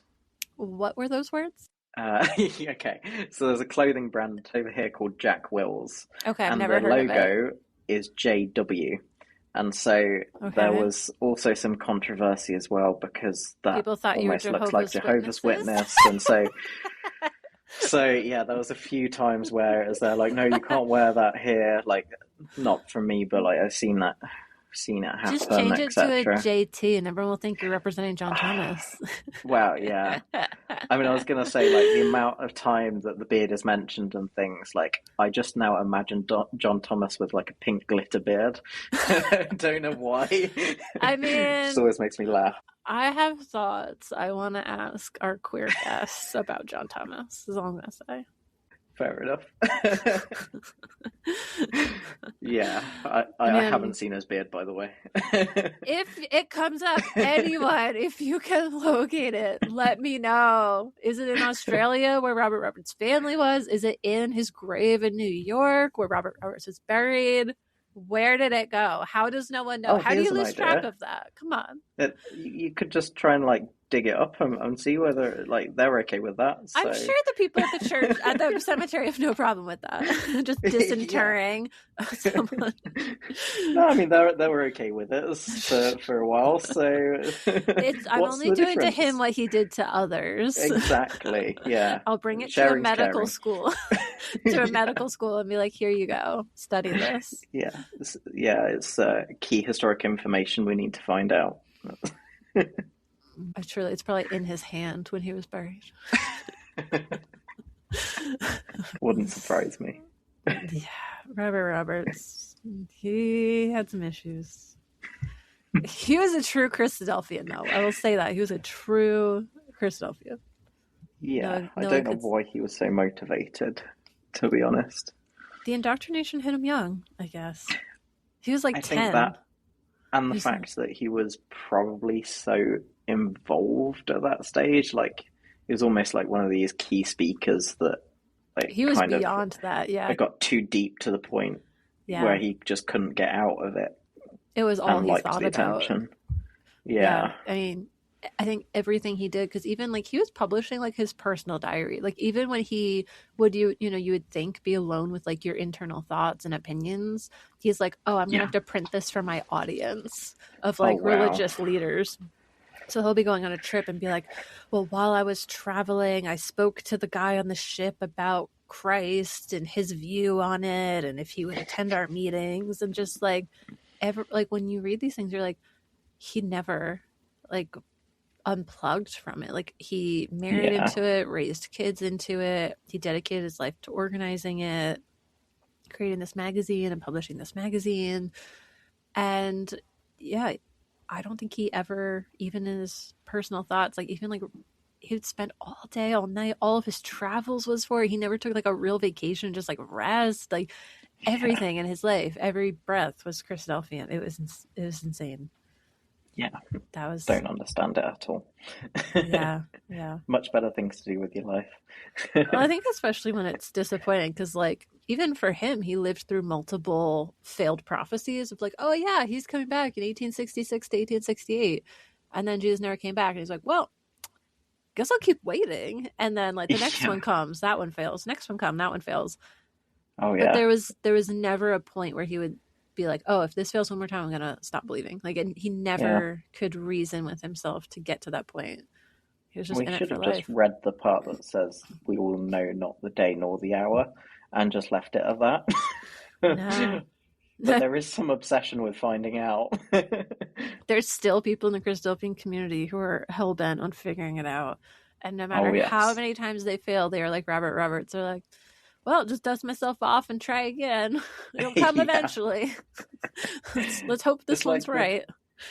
There was this one in December last year, I think, where there was this African guy that predicted that the Earth was going to flood again. Oh, was that the guy who bought a BMW? Yeah, when it didn't actually end up happening, he ended up buying a Mercedes. To buy a car. That's what it was. It was a sports car or something. I just started laughing. I think someone posted that in the ex-Christadelphian Facebook group, I think. And I just started laughing when I saw that because I was like, of course he fucking did. He took the money and he ran. It was a scam. Yeah. Just so... Yeah, your car money staved off the end of the world. You all should be proud. Yeah.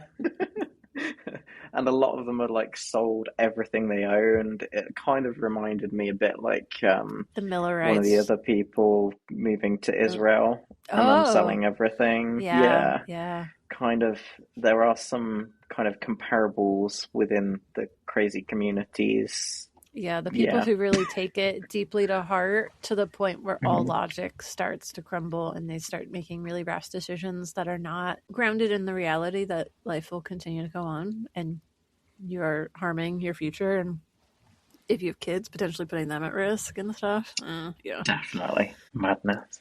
So I'm always curious, how has it been listening to the podcast for you? Has it been helpful for you hearing other people's stories or hearing about history? Like, what are some of the things that have struck out to you? I'm not gonna lie, the first time I listened to one, I kind of switched it off, but that was just because of what you've done with the music. Like, it was like triggering for me. You're not the only one who told me that. It's only like 10 seconds of the music. Yeah.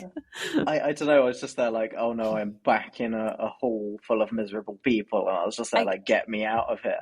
I guess I was accurate though in making it an ex-Christadelphian podcast. You knew it was authentic when it triggered you.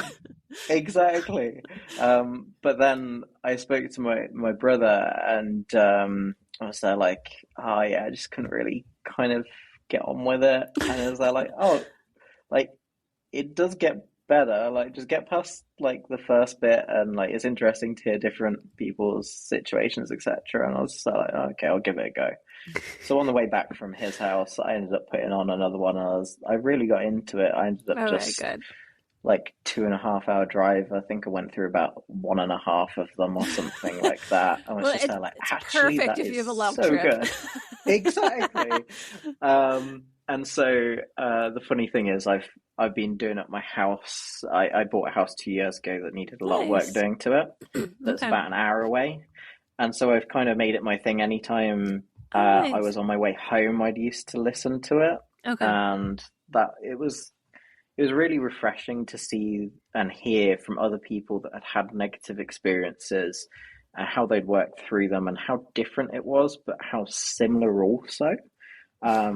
Like we've not gone through exactly the same thing necessarily with other people, but there are so many comparables and so much that you can take from that it was kind of like, oh, it's not just me. And that was kind of reassuring and quite nice to kind of experience rather than the just I really didn't have anything before then. So Well, that's the thing, yeah, is so many of us it's felt great. so isolated, and we often didn't talk about these things with people, especially partially because Yeah. we were also isolated, Oh, or you yeah, were only around your family. yeah. Yeah.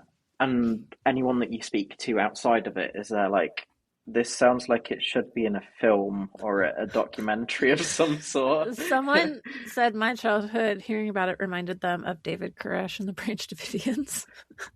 Fair enough. like, I okay. had so recently I've had some assistance with a social worker, and she said that it's a competition with her and her husband for finding, I think it's new things to learn or something like that. I think it was going back to uni and doing like the weirdest topic ever kind Okay. of thing. Yeah.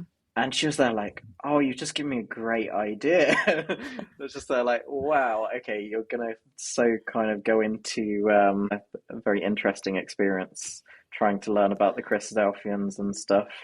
Yeah. So yeah, I don't know whether she'll ever end up doing it, but yeah, I guess she might listen to this and decide it's interesting enough to research. But Yeah. I uh, mean, I did the same. I thought it was interesting enough to research once I realized the history was just like had a lot of weird things going on. I was like, wait, I can't get this story straight. And then I was like, yeah, oh, because he was a liar. Shit.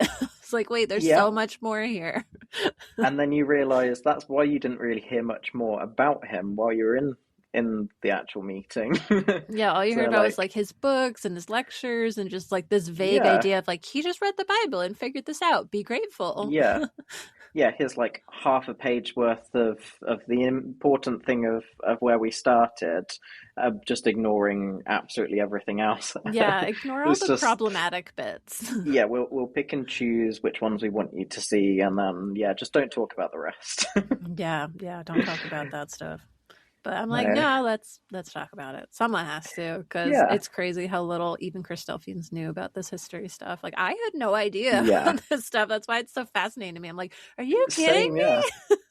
Yeah, and well, I'm actually quite impressed that you've managed to find so much as well. Like, I wouldn't have thought that you'd have enough material for that, but it seems that you've managed to do a very deep dive into actually finding more. I don't think people can really question much because no one else has really done that much research into it. My only competitor is Peter Hemingway, Oh, yes, who yeah, I literally guess. wrote the book on Christadelphian history. And honestly, I do appreciate all the work he did because it gives such a great baseline where you can get like Yeah, the key ideas and the key timelines and stuff and places to start. And then I just ask questions where I'm like, was Peter Hemingway right about this? Was he right about this? And then that opens up yeah, my research into other things where I'm like, is this the full story? Is this the truth of the story of what actually happened and what was actually going on? Um, so yeah, it's been just fun when I find things that he doesn't know. It's like, I yeah, found something. I found my own unique Christophian research. And there's like there's maybe at most like 6 ex-Christophians I know about who are also interested in history. So sometimes okay, I can reach out to one, or they'll post something, or I'll hear something. So there's a small group of people yeah, who sometimes look into this stuff, and I've asked for help, but yeah, yeah, most of it's just me being a nerd and asking librarians lots of questions, yeah, reaching out to archivists. Like, it's so much work, but while I'm spearheading it, it is certainly yeah. not an individual effort when it comes to the research. There's No. so I mean, the much. fact you're managing to actually get stuff to talk about is great. Like, yeah, I mean, it's too boring for me to really read myself, so it's great to listen to you I explain only it all. present the good bits. I'll be like, here's the Yeah, juiciest quote. You can ignore the 100 pages I had to scroll through to get that quote. yeah. Although I do think one thing that would be really useful is any time that you end up doing any material on that is just like saving the reference point where you got it from and publishing it so that they can't even disprove you. I mean, that's what I do. If you look at the notes, Oh, do you? I have links Oh, to you've added it every into source. them. Yeah, it's right in the show notes. So it's all you have to do Oh, I is don't think I've looked at them. all you have to do That's is go probably to the why. show notes. Yeah, sometimes people ask, and I'm like, I post that. All right, but if there's, Yeah. and I write if I don't have a link to something, I just say email me, and I'll send you what I Yeah, reference, I've my seen copy. that. Yeah, so there'll be like a PDF, and I've sent that to different people if it's for different ones that aren't publicly available. But no, Yeah. I try to put everything I can, and if I didn't post it and someone makes me aware, I'll add it in. But I try to be pretty thorough. So sometimes they're so long that I think YouTube truncates them because it says my comment for the episode is too long with my description of it. So certain platforms it might be cut off. So again, if that's the case, check a different platform or email me and I can get them the info. I think but yeah. So many times where Christadelphians will come up with excuses and answers for things, and I think it's great that you're proving that it's just a consistent thing. And I've also heard of other people saying that, oh, that's just how they were back then. And so like, well, that's not really an excuse. And so, yeah, it's good to see that you're digging out some of the actual important kind of factual stuff on it to be able to disprove people. Yeah, it's just that's to the other side of the story because it's kind of like the saying that like the winners write history. And so that's kind of what you get with the Christadelphians is they're like the final group that came out of John Thomas's religious experiences and his followers. So they're the ones writing the history of John Thomas.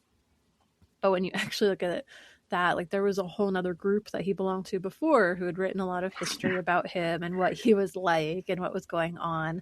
And then you have detractors throughout history, which are the hardest ones to find.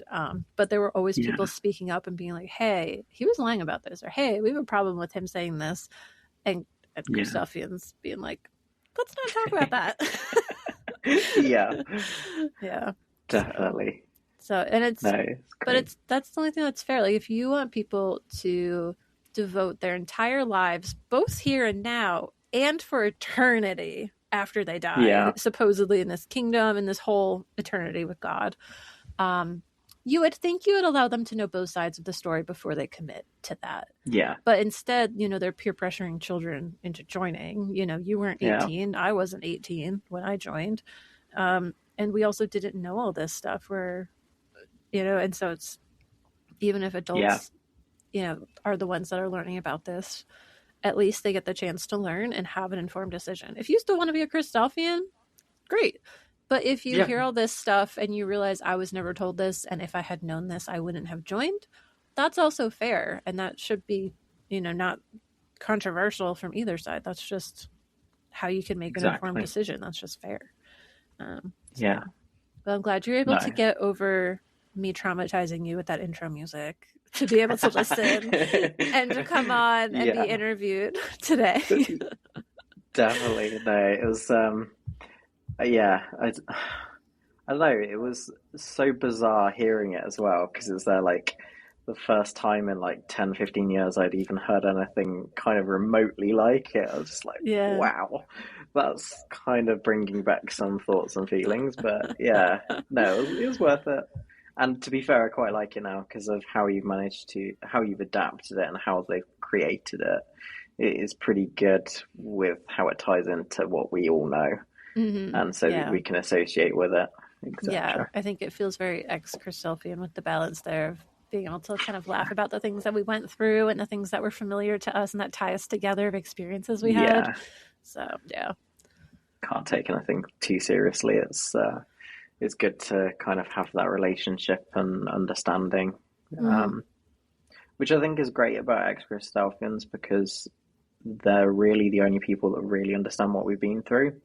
And so I think it's a great little community to have because you can talk about something and someone can understand why you felt that way or what happened. And so the Facebook group and stuff as well is quite good because you get all sorts of stuff on there. And it's just quite an interesting place to be. Yeah, I find it's great, and it's been overall a really nice community. Definitely, yeah. It's nice to have a shared understanding and shared language and everything. Absolutely, yeah. So do you have any spooky stories for me? Oh, Kind of. Are there ghosts or no ghosts? It's more deja vu. Okay, go for it. Bit weird, but I like weird. so Lay it on me. yeah. So the day my mom died. Oh, we're getting right into it. Yeah. All right, tell me. Yeah. So I was at my nan's house and I was looking out of her window and a specific bird popped up on the fence. But it was just weird because I remembered that 2 or 3 weeks previous to this, I'd had the dream that I was looking out the window and I saw that bird pop up on the fence. Okay. And it just so happened it was the same day that I lost my mum. Mm-hmm. And it was just so bizarre, so coincidental, but it was so specific a situation with exactly where it was placed and the timings and everything that I don't know. It kind of felt it kind of felt like foreshadowing the future where you're like, oh, this is how everything was going to happen. I already knew this was going to happen, but I didn't know walking into the situation today. It wasn't until I realized I'd already in the past seen this happen. Exactly. I've had that as well. I've had that numerous weird times. ghost stories or anything like that, but just that seems to be something that happens. All right. Well, there's a hint of psychic element there. That has happened to me a number of times where I've had dreams and then they happen in reality later. Okay. I believe that's the thing that they called like deja vu or deja rave or something like that. Okay. Yes, deja rave. It's French, so I'm probably butchering it. I'm sorry to the French. Don't worry. I clearly do not speak French. But it says it's like the intense and disorienting feeling that a current waking moment has been experienced before in a dream. I've had that several times. Deja vu is when you feel like you've seen or been somewhere before in your waking life, and you feel that during that. But this one is more like a premonition or a prophetic dream. But I also had that similar where I had a dream that my sister came to me and told me she was pregnant.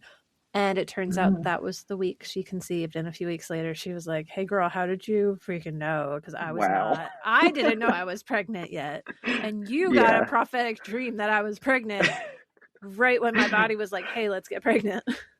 Well, this really freaked me out because I had it another time where obviously I had a motorbike accident. And then on the anniversary that day, I just had this awful feeling. And I deliberately made sure that I didn't leave the house that day. That's probably for the best. Not leaving it to chance. They're like, please, no, I can't take anymore. Like, leave me alone. Yeah, that's fair. But I mean, I've heard about that a number of times where like, and maybe just reading about stories too from my interest in some of this stuff, but hearing about someone where it's like, oh, I was sitting on a bench and then all of a sudden I got the feeling that I should move, and a minute later something crashed into the bench and like it would have killed me. So it's just crazy that sometimes like that intuition can be so strong, and then you're like, I don't think that was just like chance. You're like, I'm just gonna assume that I averted death. Definitely. I'm just gonna trust my intuition because I've heard what happens when you don't. Yeah, definitely not worth forcing things. No, listen to your intuition and your prophetic dreams. Yeah. But no, like, abrupt, spooky stuff that's actually, like... Don't worry, there's still time. Proof of anything. Yeah. Yeah. Wow. Hopefully not, we'll see. I think I saw it online, they call it ominous positivity. Yeah. No, my house is quite old, so hopefully I don't move into that and find that I end up with a door banging or something. Like... It happened to me. Yeah. And do you have any advice that you'd give to someone who is leaving or considering leaving the Christadelphians? Yeah, I would say definitely try and keep your cards close to your chest, because the more you actually try and process it with other people, the more they're going to try and talk you out of it. And the more that other people are going to hear about it, and the more you're going to end up kind of being forced into a situation before long when you might not be comfortable to do so.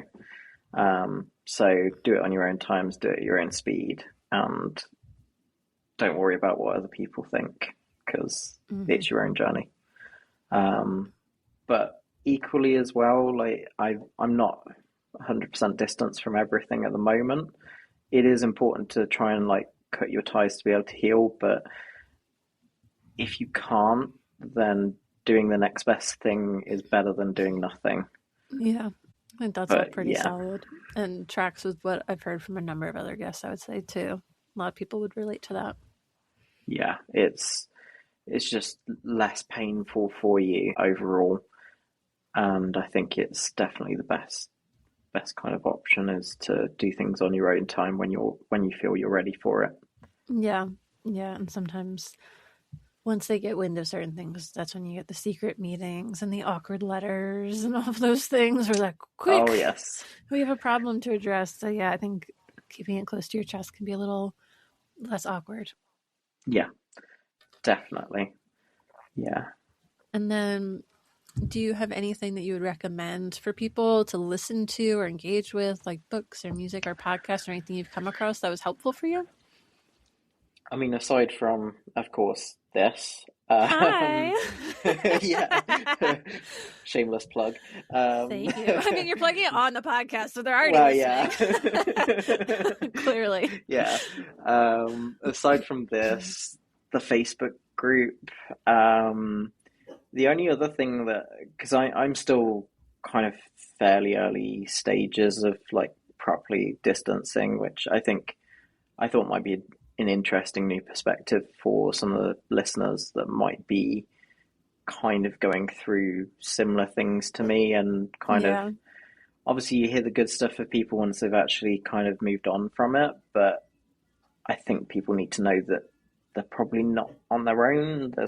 There's a lot of work that goes in to get into the place that people get to.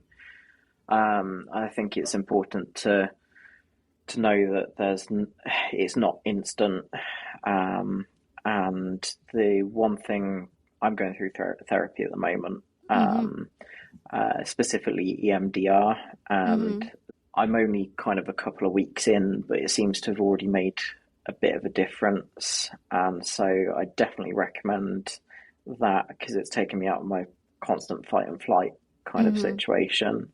But just taking your time and kind of dealing with stuff on your own time, trying not to force stuff. If it helps listening to other people's experience, then do that. If it helps to ignore it, then do that. Everyone's different. And things can always change over time too. So what might be right at one time may evolve into something else later on, but it takes the time it takes. But I think that is true, is take the steps you can take and you'll get through it. And one day you'll be like, oh, wait, things are totally different than they used to be. Yeah. Slow steps still get you somewhere. Definitely. I mean, in the past 2 to 3 years, things have started improving anyway. Like I can see an out, and I can see where I might end up eventually, which is quite reassuring. And I think it's important to kind of just keep that in mind, is that if you've got a plan and stuff, sometimes things take time. If your situation doesn't allow, then try and protect yourself as much as you can at that point, and then at that point try and forget about it until you can actually make your break. Yeah. Yeah. That's fair. All right. Well, thanks again for coming on the podcast. Thank you for sharing your story, and thank you to our listeners for tuning in. So that's all for today, and I hope everyone is feeling inspired to live your truth, and stay tuned for our next episode. Bye, everyone. That's all for today's episode. As always, I appreciate you all for listening, and if you want to show your appreciation, feel free to leave a review, like our posts on the podcast Facebook or Instagram, or share this episode with a friend. I also love hearing from you, so you can always send me a message or send an email to lifeafterleavingpodcast@gmail.com. Bye, everyone.